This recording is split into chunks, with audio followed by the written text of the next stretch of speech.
Welcome to this system architecture video. My name is Mario, and in today's episode I'm sharing with you two terms commonly confused in cloud computing: scalability and elasticity. What is scalability? Scalability is the non-functional requirement that describes the capacity of a system to handle workloads by adding or subtracting provision resources to meet the demand growth. Scaling those resources fall into two broad categories: vertical and horizontal. Scaling vertically is also known as scaling up and scaling down. What this means is modifying a property of a provision resource to increase or decrease its value.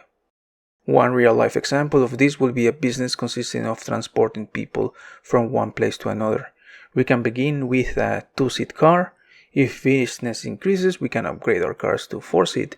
If things get even better, we can start using buses. If everything progresses even more, we can offer trains. And I think you get the idea. In our industry, that would be equivalent to increasing the amount of memory, CPU, storage, or network, and things along those lines. The other way to scale a workload is horizontally. This is also known as scaling out and scaling in. Using a real-life example from before, this will be equivalent to adding more cars to handle more customers when demand increases, and removing those cars when demand decreases. So again, going back to our industry, this literally means adding more servers to handle the workload.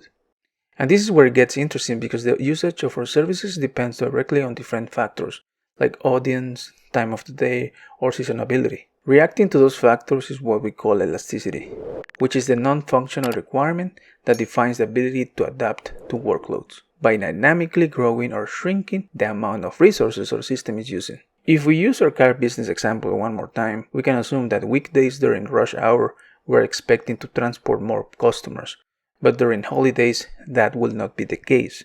So if we're building an e-commerce system, we can expect this type of behavior during holiday days like Black Friday, Cyber Monday, or in a much more concrete example, if we were Amazon, it would be Prime Day. Both of these two non-functional requirements complement each other, and among other things, they affect both the user experience and the final amount of resources we use, which in the end means the amount of money it costs to run our services.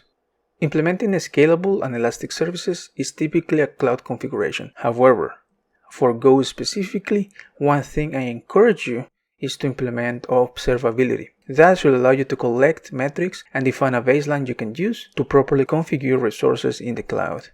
And that's it. Thank you for watching. I will talk to you next time. Take care and stay safe. See you.